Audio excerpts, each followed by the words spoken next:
A Precious Rainbow by Miles Prower 06. 2.1 The Sleepover. Sweet Apple Acres Farmhouse. The next morning. Applejack was up bright and early at the crack of dawn. She went straight to the kitchen and began preparing breakfast. 20 minutes later, she quietly came into the guest room where Rainbow was just getting up with a yawn. "Rise and shine, Rainbow. Got you some breakfast here," Applejack greeted, setting a tray of hay, oats, a fresh apple, and apple juice on the nightstand next to her bed. "How'd you sleep?" she asked. "A little here, a little there. Just tossed and turned all night," Rainbow replied, starting into her breakfast. "Also, when you're done eating—" "Here," Applejack said, setting a hairbrush next to the tray on the nightstand. "A brush?" Rainbow inquired. "Yeah, your hair's a mess. You might want to fix that," AJ answered with a chuckle. "I'ma get Apple Bloom off to school. Holler if you need anything." As Applejack left the room and left the door open, Rainbow took a sip of apple juice, grabbed the hairbrush, and got out of bed, walking over to the dresser and sitting in front of the mirror, slowly brushing her unkempt mane. After a few minutes, the random tangled spectrum of colors got sorted out, and her mane looked much improved. And Rainbow gave a small smile to herself. It felt a bit better to look halfway decent. She returned to her breakfast and ate heartily. Down the hall in the kitchen, Applejack was getting Apple Bloom her breakfast and getting her ready for school. "Applejack, why is Rainbow here?" "Why, Apple Bloom, if I wanted you to know that, I would have told you now, wouldn't I?" her older sister said in a faint, astonished voice. "Seriously? Is she all right?" Apple Bloom asked. "You mind your business. She's here to rest, that's all you need to know. Now finish your breakfast and get off to school." With that, Applejack left Apple Bloom to her breakfast and went to check on Rainbow, who was now back at the nightstand nibbling on some hay, her mane now clean and kept. She gave a soft smile. "Well, I'ma go get some chores done. Let me know if you need anything at all, okay?" "Will do, AJ. Thanks." Applejack noticed how Rainbow was trying her best to fake contentment and happiness.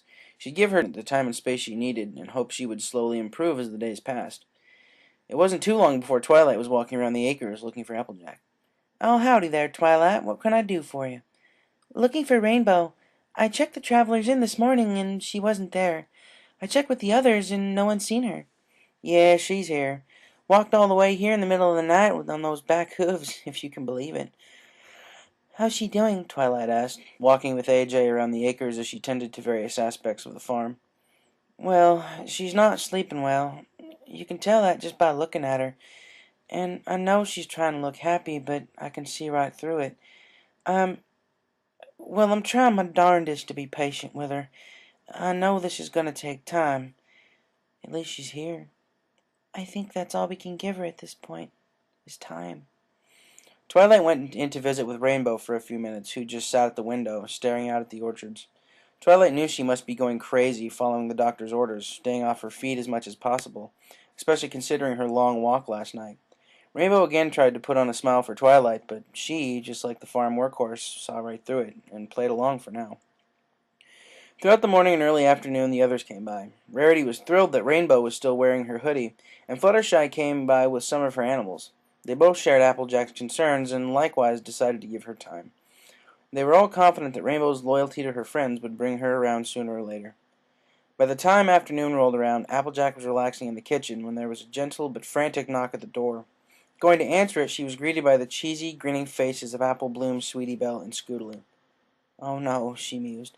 "Time for the Cutie Mark Crusaders sleepover! Yay!" the three Crusaders said in obnoxiously loud unison. "That was today?" Applejack asked. "Of course. I told you about it earlier in the week, remember?" Apple Bloom told her. "Yeah, now I remember," she muttered. "Look, y'all, you need to keep it down around the house. I've got a guest resting." "A guest? Who?" Sweetie Belle asked. This astonished Applejack, who looked at Apple Bloom. "You mean you didn't tell him? For once you kept something to yourself?" "Oh, yeah, Rainbow's staying here, guys," Apple Bloom blurted out. Applejack face-huffed. "Rainbow Dash? Really?" Scootaloo asked, her eyes widening with excitement. "And you three are to leave her alone, is that clear?" AJ sternly instructed. "Huh?" Scootaloo gave a puzzled look. "Y'all don't need to know why she's here except that she's here to rest. Stay away from her. That's the end of it. Now go out to your clubhouse and stay out of trouble, you hear?" She got slow, puzzled nods from the three Crusaders who made their way around the west side of the farmhouse to the forest patches where the old clubhouse was. Throughout the last few days' events, AJ had completely forgotten about the sleepover the Crusaders had planned for tonight. She wasn't entirely comfortable with three fillies running around the acres when she had a wingless, depressed Pegasus recovering in the guest room. She didn't consider Rainbow a burden at all, but it wasn't something the fillies needed to see at their age. She hoped for once that Apple Bloom and her friends would mind what she told them. She went to the fridge and fetched another cool bottle of apple juice and took it to Rainbow, who seemed slightly annoyed at being waited on hoof and flank. "Remember, plenty of fluids," AJ reminded. Giving in, Rainbow sipped at the straw poking out of the bottle. "So, why'd you come here when everyone offered you a place to stay?" Applejack asked. "Huh? Don't worry, I'm thrilled you're here, but of all the places, you walked 2 miles out here to the acres." "Well, for a number of reasons. I didn't want to disturb Fluttershy's animals. That would have been Rarity's living mannequin, and I'd be even more bored to tears in the library with Twilight. You have a lot of space out here, fresh air, and, well..." Applejack waited for her to continue. "You saved my life, Applejack. When I recover enough to be a little more active, I'd like to help you around here. It'd give me something to do, and it always seems you need more help. I do owe you." "Oh, Sugar Cube, I appreciate the offer, and you're welcome to once you recover, but I want you to know you don't owe me anything." The Crusader Clubhouse, later that night. "All right, where can we get a giant slingshot?" "Scootaloo, if a cannon didn't work last month, why would a slingshot work?" Sweetie Belle rebuked. The Crusaders' attempts for cutie marks had grown sillier and more obscure as time went on. It made much of Ponyville wonder whether talents you're good at had really sunk into any of their heads. "I keep on wondering what Rainbow is doing here," Scootaloo stated. "Well, maybe it has to do with her cloud house above Ponyville," Apple Bloom offered. "What about it?" It's not there anymore?" "Maybe there was something wrong with it." "Then why is she resting? And why is Applejack telling us not to even go near her?" "Well, why don't we find out for ourselves? Find out what more and more ponies are talking about in town," Scootaloo said. Applebloom started to agree, but Sweetie Belle wasn't so sure. "But we were told to leave her alone." "And we will. We'll just peek inside her window and come right back here," Scootaloo said. "Come on, let's go," Applebloom said, and they set off, Sweetie Belle still a little uneasy about playing around what Applejack told them. Farmhouse. 10 minutes later. Owls and crickets could be heard throughout the acres as night set in for the next several hours. Applejack made her checks around the house, making sure everything was just so before heading towards her room down the hall. Passing the closed guest room door, she heard a muffled commotion on the other side. Silently opening the door, she quietly came up to the bed as Rainbow shifted uneasily in her sleep. She found herself restrained to the planks again. Fear crept into every vein in her body. No. No, no, no, no, no, not again. "Time to get started," she heard a cheery voice from nowhere. Black was all around her as she tried to fight against her restraints. "Dash! Dash! Rainbow, wake up!" Applejack said, gently shaking Rainbow's shoulder. "No.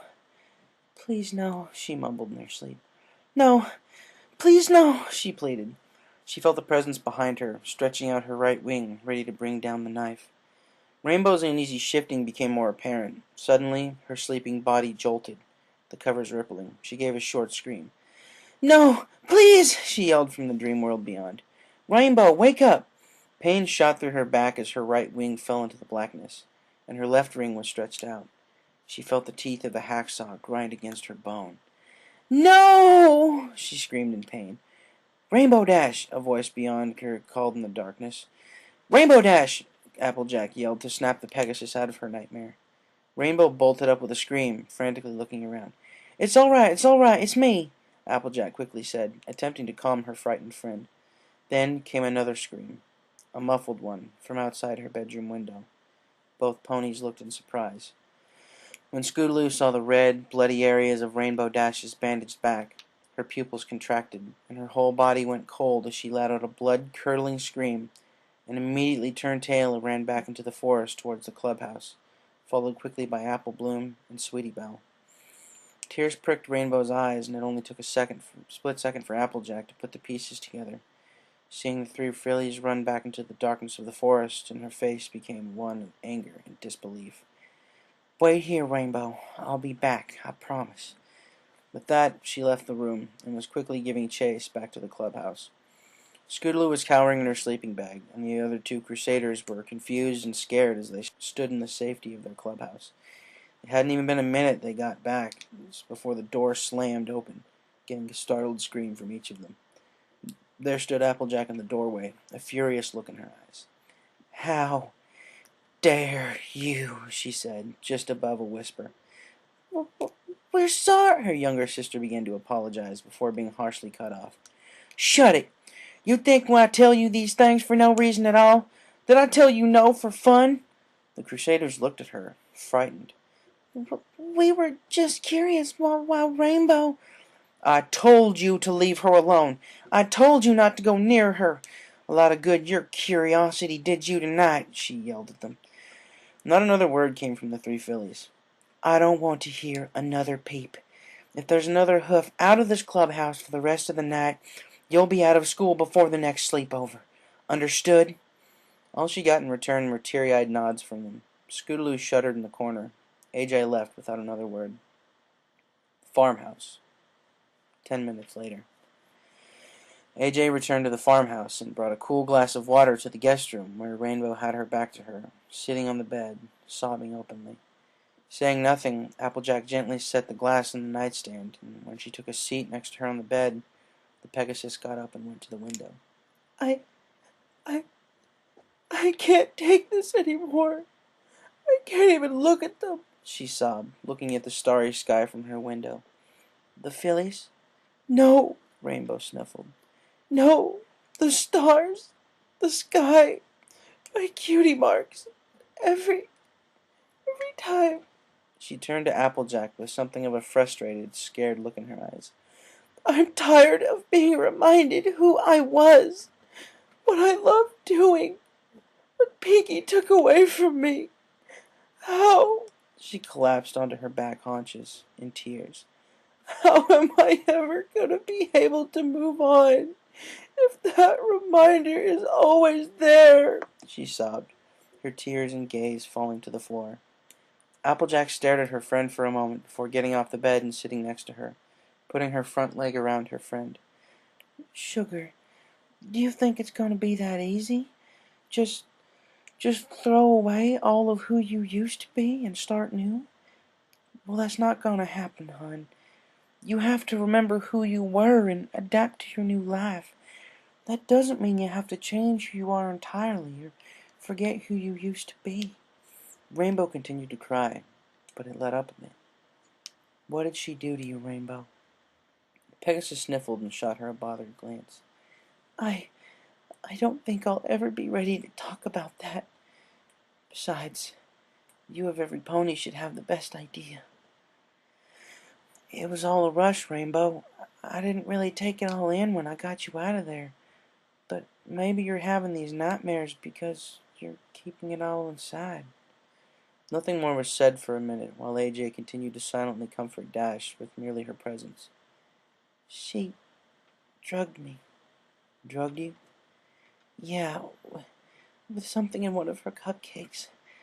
I woke up restrained to planks, and all around the room were these decorations of parts and bones and organs of ponies."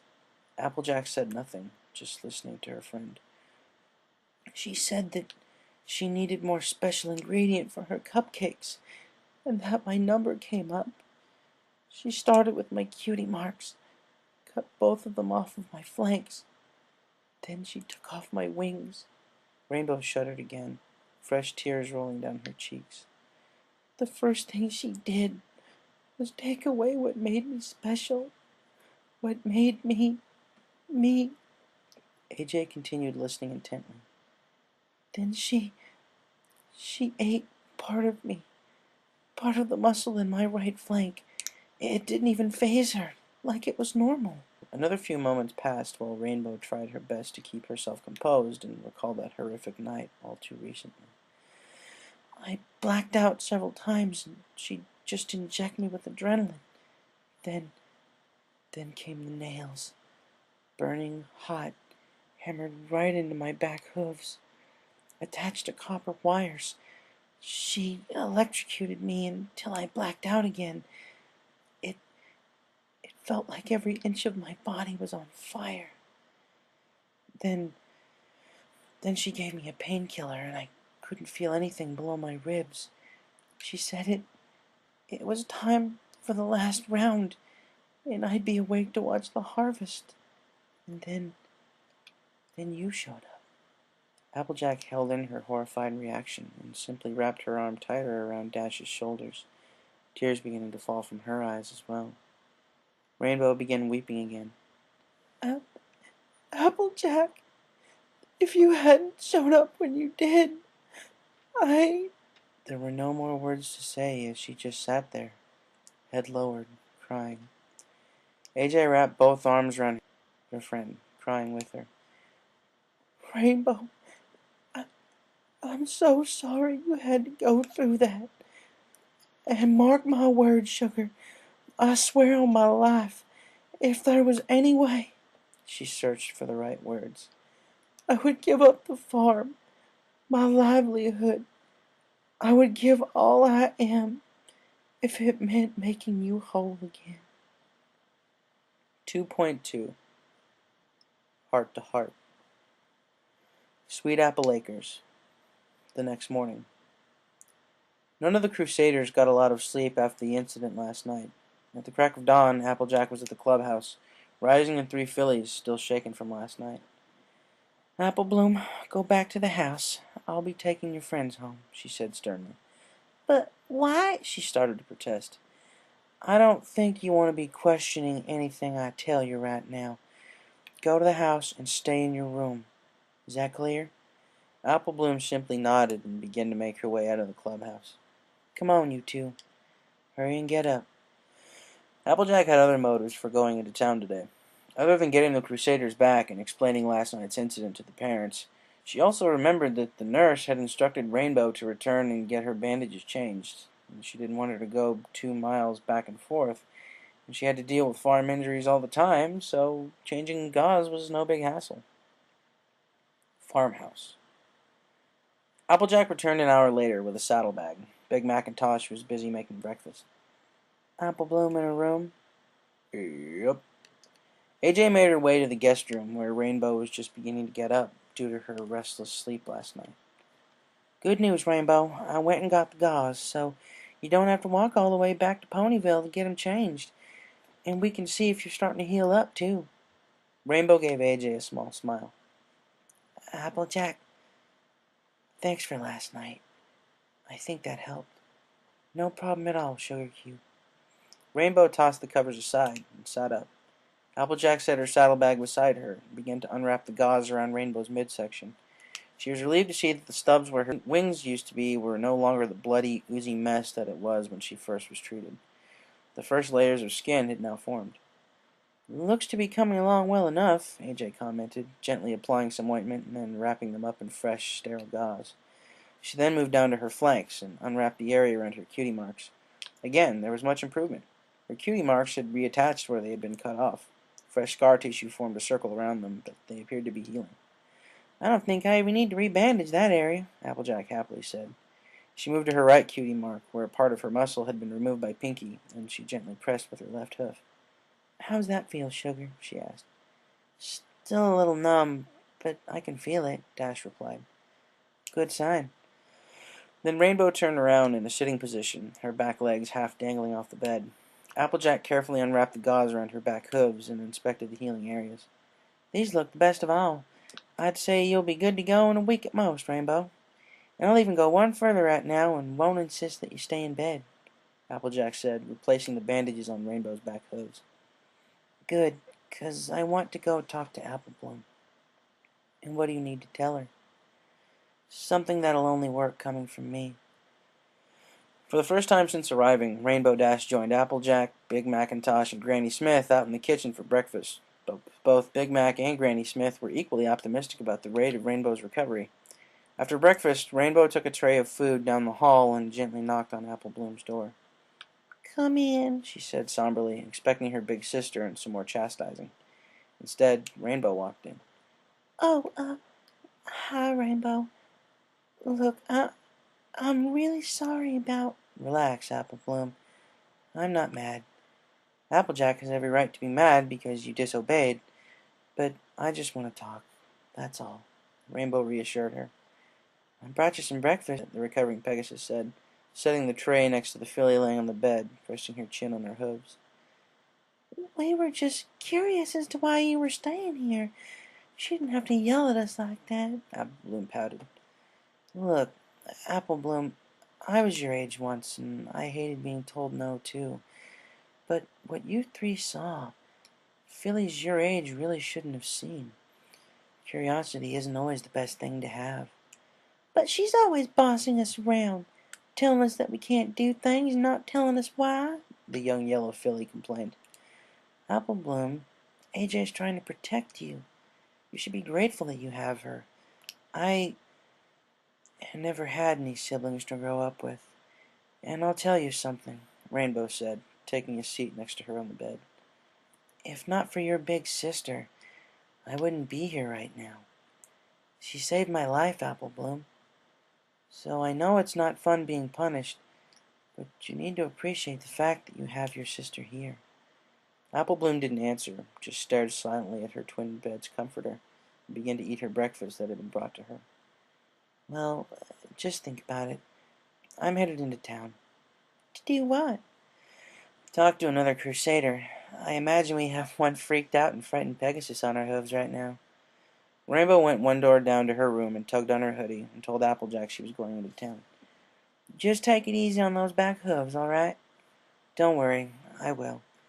And with that, she left the farmhouse and trotted to Ponyville. Ponyville outskirts. 30 minutes later. Rainbow, with her Wonderbolt hoodie, walked up to a brick home in one of the outskirt neighborhoods of Ponyville and knocked on the door. Seconds later, a light purple Pegasus opened the door. "Rainbow, nice to see you," she said, trying to hide the surprise in her voice. "Thanks. I know Applejack probably told you about what happened last night. I was wondering if I could talk to Scootaloo." "Yeah, that would probably be best. She's in the backyard with her scooter. Take it easy, though. She's still a bit shaky." Rainbow nodded and walked around the house to the backyard. Scootaloo had a screwdriver and hoof adjusting the back wheel of her scooter. "Hey there, Scoot," Rainbow greeted as she walked up to her. Scootaloo turned to her nervously. Uh, R Rainbow, what are you doing here?" "I came to talk to you," Rainbow replied, taking a seat on the sidewalk next to her and her method of transportation. Scootaloo still looked uneasy. "Scoot, I'm not mad. I just wanted to see how you were doing. I know that what you saw last night must have been pretty scary." "I know I should have left you alone, but all I've been hearing around town the last few days is how you survived, and every pony wondering how you're doing, and how the investigation is going." "Well, it's not really for filly ears, but since you already saw what happened to me, I'll answer whatever I can if it helps put your mind at ease." Scootaloo nervously glanced at her back, covered by the hoodie. "Does it hurt or feel weird?" she shakily asked. "It doesn't really hurt anymore, and of course it still feels weird, considering I've had wings all my life." "But aren't you scared?" "Absolutely," Rainbow said softly, placing a hoof on her fan's shoulder. "Scoot, I was very scared when I realized what had happened, that they couldn't fix me. When I laid there in the hospital at night, even when I moved in with Applejack, I cried myself to sleep because I didn't know what to do with my life anymore. It's something I'm still figuring out. There are still times I'd give anything just to fly again, or just feel like I'm flying. But it's something I'm going to have to accept eventually and move on. Right now, I'm just grateful that I'm alive. And life has those scary moments where you don't know what to do or where to go next. So, sometimes, I can't believe I'm going to say this, sometimes you just have to look at what scares you and laugh. Scootaloo's nervousness was still apparent. "And I'd say you're never too young to learn a life lesson, so I guess here's one right now. Don't take anything for granted, Scoot, because hardly any pony realizes what life would be like without the things they take for granted. When you finally find your life's calling and your cutie mark, just don't embrace your talent with all your heart, but embrace everything you do, every day, because tomorrow it may not be the same. It can all change in an instant. I'm not trying to scare you, but with what I went through, I'm viewing life more and more as a gift not to be wasted." Scootaloo looked up at her and gave her a smile and hugged her. "Thanks. I'm sorry, Rainbow." "It's all right. Just don't let the curiosity get the better of you next time." "No, I mean, I'm sorry about that this happened to you." "Yeah, me too. But it's something I have to learn to live with, and I certainly don't want every pony going around pitying me. So chin up, okay, Scoot?" she said, tipping the filly's chin up with her hoof. "You got it, Rainbow Dash," she said confidently. Rainbow smiled, said goodbye, and right before she departed, Scoot called her. "Hey, Rainbow!" "Yeah?" "Well, have you tried diving?" "Huh?" "When me and Apple Bloom and Sweetie Belle tried to get our cutie marks several months ago, we tried diving and swimming. It felt like flying to me, moving through the water. Well, I think it feels like flying. I guess I'll find out when my wings grow enough. Maybe if you want that flying feeling back, you could try swimming." Rainbow smiled. "Maybe I will try that. Thanks, Scootaloo." And with that, she departed. Rainbow wasn't quite ready to depart the town yet. Before heading back out to Sweet Apple Acres, Rainbow stopped at Fluttershy's tree home and gently knocked on the door. Her quiet, gentle childhood friend answered. "Good. You're here. Thought you might be out with some of your animals," Rainbow greeted. "I was about to be," Fluttershy replied, smiling upon seeing her friend. "What can I do for you, Rainbow?" "I just came for my stuff. Then I'll be on my way." "Oh?" Fluttershy asked, glancing back inside. There was a saddlebag sitting neatly next to the couch. She walked over the couch and slung the saddlebag over her back. "I'm not about to have you walk all the way back to the acres carrying this. I'll go with you." "Fluttershy, it's all right. Nope, I won't hear it. You're recovering." "Fine, Fluttershy. You win." The two of them set out, heading out of Ponyville with a small handful of woodland creatures in tow. "So how are you liking it over at Applejack's farm?" Fluttershy asked. "Well, I'm glad she finally gave me permission to move around and actually do some stuff. I was going insane in that guest room, especially after what happened last night." "Oh, what happened?" "Apple Bloom and two of her friends saw what happened to me last night." "Oh, oh my." "That's partly why I came into town, to talk to Scootaloo and see how she was doing. I think she'll be all right." "I hope so. She's always looked up to you as a role model." "So how do you do it, Fluttershy?" Rainbow asked after they got out of Ponyville, halfway back to the farm. "Do what?" "Spend so much time on the ground. You never did take much to flying. Didn't you ever think it was part of who you are?" "Well, the animals just mean a whole lot more to me than flying, Rainbow Dash. I know flying meant a lot to you, but maybe that's what you have to do. Find something that means just as much to you as flying did." "Well, that's the thing. My cutie mark symbolizes my love for flying. So how can I find something that means just as much to me?" "Rainbow, there's something undeniably special about the cutie marks. With what's happened to you, if your cutie marks were only about flying, I don't think they'd be healing so quickly." Rainbow considered this. "So what do I do?" "For now, I'd just think back to how your cutie mark appeared. That's the best place to start, I think." When they arrived back at Sweet Apple Acres, Fluttershy greeted AJ and then took Rainbow's possessions into her guest room. "Thanks again, Fluttershy." "Oh, no problem at all, Rainbow Dash. Good luck. I'll see you later." For the better part of the day, Rainbow sorted through her possessions that Fluttershy had gathered from her home, hanging her dress in the closet, setting her gold tiara from the Best Young Flyers competition on the dresser, followed by the jar of liquid rainbow, and lastly, her hooves came up out of the saddlebag with a very precious item, her harmony necklace. gold with a jeweled ruby lightning bolt in the center. She gently sat that down on the center of the dresser. She began to think back to the day she got her cutie mark, after racing the two bullies at summer flight camp. How she had been shoved off course and made up for it by going faster than she ever had before, and hit the lowest checkpoint loop going so fast that she made a sonic rainbow that hadn't been seen in generations. On her way back up to the finish line, her cutie mark appeared. So, if it's not flying, then what is it? 2.3. A rainbow in water. Sweet Apple Acres. 1 week later.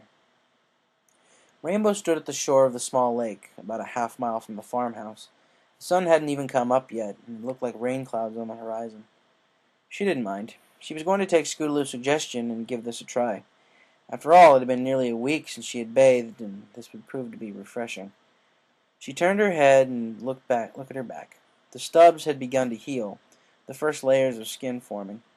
She was sure they'd be fine. She'd removed all her bandages for the swim. Slowly, she stepped into the water. The water felt cold on her back hooves, but she quickly adjusted to the temperature, stepping deeper in, the water now halfway up her legs. Her hooves glided on the pebbles and wet sand on the bed of the lake, and she began a slow trot deeper into the water. Now it was up to her chest and belly, almost to her flanks. She grabbed her silver goggles hanging around her neck and strapped them on over her eyes, took a deep breath, and leaped forward, diving into the water. She went under with a splash. She looked at the clams and pebbles on the bottom of the lake and went deeper. She reached forward with her front hooves and pulled back, propelling her body through the water. It felt so refreshing. With a grin, she repeated the stroke and spun in the water. The world above was muted and muffled. It wasn't the wind rushing through her mane or around her body, but Scootaloo was right. This was a lot like flying. She let her legs go limp, lazily lifting up as she let herself list in the depths. This was a peace she hadn't felt all week.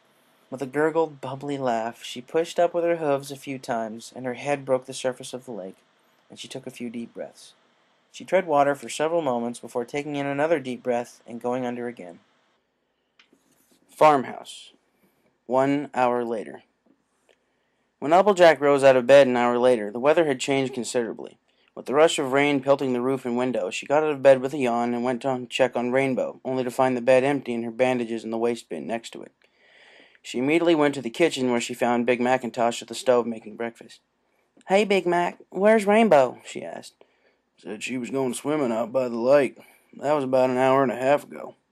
"What? It's pouring rain out there." "Wasn't pouring when she went out. Still, if she was going to come back when it started raining, I think she'd be back by now. Been coming down like this for a good 45 minutes now." IJ sighed. "Oh, what am I going to do with her?" With that, Applejack went out into the thunderstorm, making her way to the lake. Lake. 15 minutes later. With no more than an hour in the lake, Rainbow Dash had turned into a fish with legs and a mane. She'd tried all kinds of strokes, and so far her favorite one was swimming up fast enough to where she almost had her whole body out of the lake before splashing back in again. She'd seen a variety of fish and sea life at the bottom of the lake. It was a whole world she hadn't been familiar with.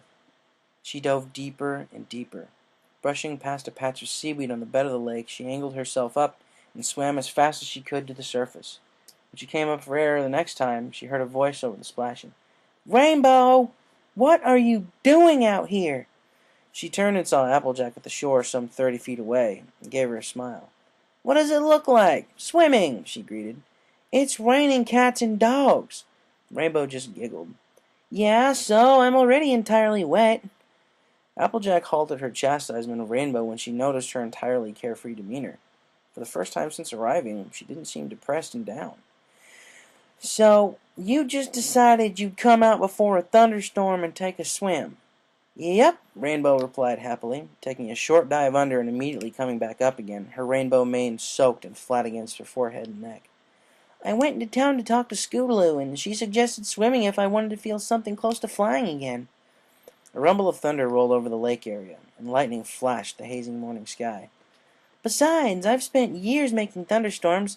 About time I got wet in one, if you ask me," Rainbow said with another giggle.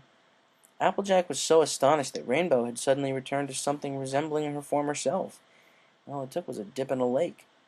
Besides, I've been doing some thinking out here, Rainbow said, coming out of the lake and onto the shore, dripping wet, and still with more rain coming down. Lifting her goggles up under her forehead, Rainbow started taking a long route back to the farmhouse through one of the acre's apple orchards, with AJ right beside her. Thinking about what? About my cutie marks.